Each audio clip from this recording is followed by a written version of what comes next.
Welcome to today's episode where we explore the fascinating world of talismans.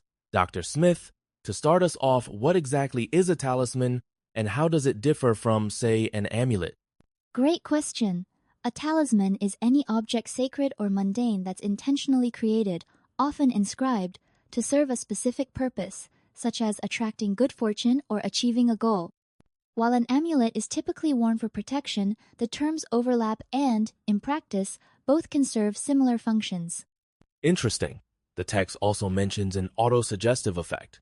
Can you break down how talismans might influence the wearer psychologically? Absolutely. Think of a talisman as a psychological anchor that can trigger innate psychospiritual traits through suggestion. This isn't about implanting something foreign, but rather activating potentials already within the psyche. It's akin to how a motivational quote can inspire action when it's deeply meaningful to someone. Building on that, let's talk about the origins. The text references influences like the Kabbalah and magic squares. How did these traditions shape talismanic practice in the West? Western talismans often draw from the Kabbalistic tree of life, using Hebrew, Latin, or Greek inscriptions. The Golden Dawn, for example, emphasized precise symbolism and timing. Magic squares grids where numbers align in specific ways were used to encode names and intentions, believed to harmonize the talisman with universal forces. So, it's not just about the object, but about aligning it with cosmic principles. How accessible is this system for modern practitioners? While the ancient symbolism can seem daunting, the core idea is to use meaningful symbols that resonate with the desired outcome.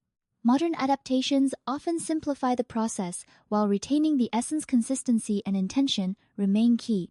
Moving forward, planetary and zodiacal symbols seem central to talisman creation. Could you outline how these are selected and used? Certainly. Traditionally, talismans were crafted for specific outcomes using symbols of the 7 classical planets like Jupiter for honor, Venus for love, or Mars for courage. The zodiac signs further refine the focus. Geomantic symbols, derived from a set of 16 ancient marks, add another layer, often simplified to the 4 elements for ease of use. Does the complexity of these symbols affect the efficacy? Interestingly, personal engagement matters more than complexity.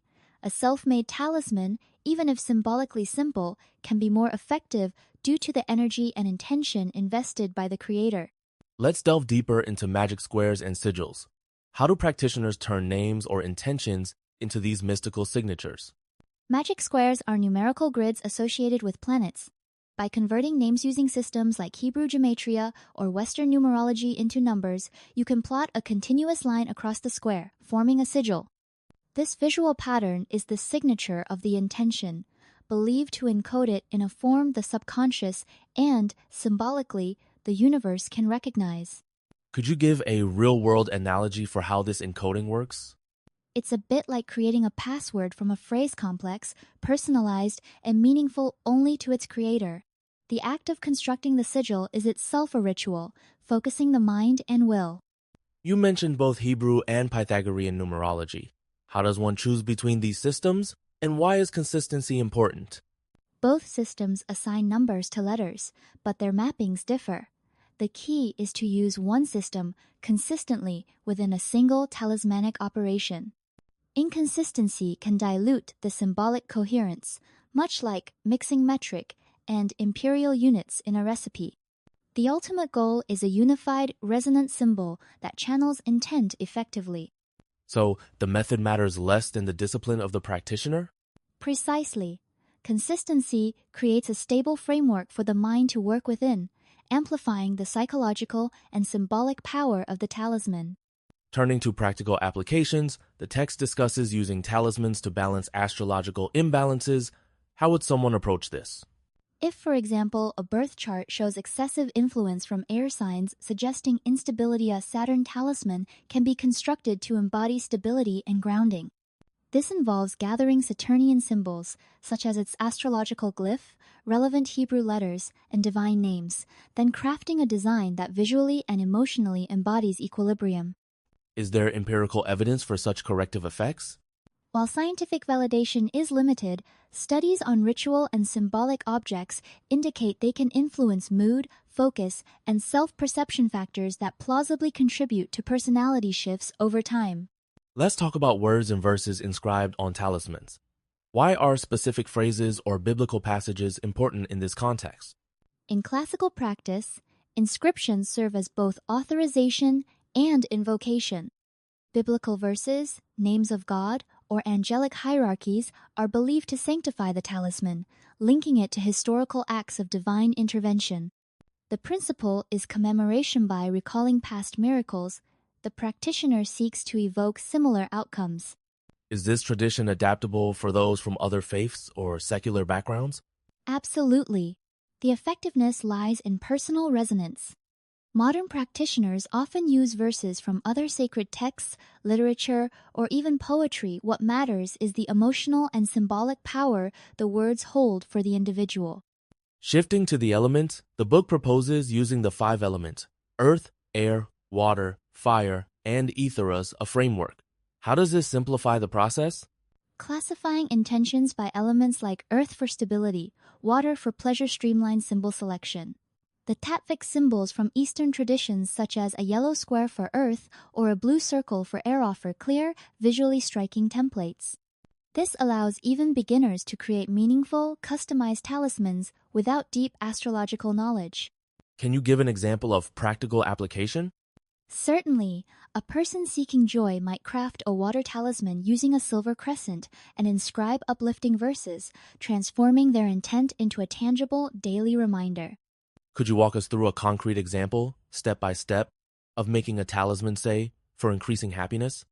Of course, start by identifying your intenter, greater happiness. Choose water as the element and select materials like silver paper. Incorporate symbols such as the Tarot Ace of Cups, Enochian and Hebrew divine names, and sigils of relevant angels. Add an emotionally resonant verse perhaps from Crowley or another source. Carefully design and inscribe each side, ensuring the process itself is meditative and intentional. What about final touches and respect for the process? Draft several versions, destroy rough copies respectfully, and when satisfied, copy the design to your chosen medium. Treat the finished talisman as a sacred object, storing it in silk or another dedicated pouch. Once the talisman is crafted, how is it charged or brought to life? What distinguishes a charged talisman from an inert one? Charging involves infusing the talisman with energy either through meditative visualization, like the Golden Dawn's middle pillar exercise, or through ceremonial ritual invoking divine names and elemental forces. Without this, the talisman is just material. With focused intent and ritual, it's believed to become a conduit for higher energies, much like a tuned instrument resonates with specific frequencies. Are there risks or common mistakes during consecration? A major caution is not to banish over the newly charged talisman, as this can nullify its energy. Always store it properly and approach the process with respect and clear intent. To wrap up, how can talismanic practice be adapted for contemporary life? And what ethical considerations should modern practitioners bear in mind? Modern talismanic work is highly adaptable digital designs, contemporary symbols, and inclusive spiritual references all have a place. Ethically, it's crucial to use these practices for constructive, self-improvement purposes. As traditional texts warn, exploiting talismanic knowledge for harm can have unintended consequences, both psychologically and, for those who believe, spiritually. Thank you for this comprehensive journey through the art and science of talismans. Any final advice for those curious to start? Approach the process with sincerity, creativity, and self-reflection. Experiment, keep records, and remember the most powerful talisman is one that resonates deeply with your own mind and spirit.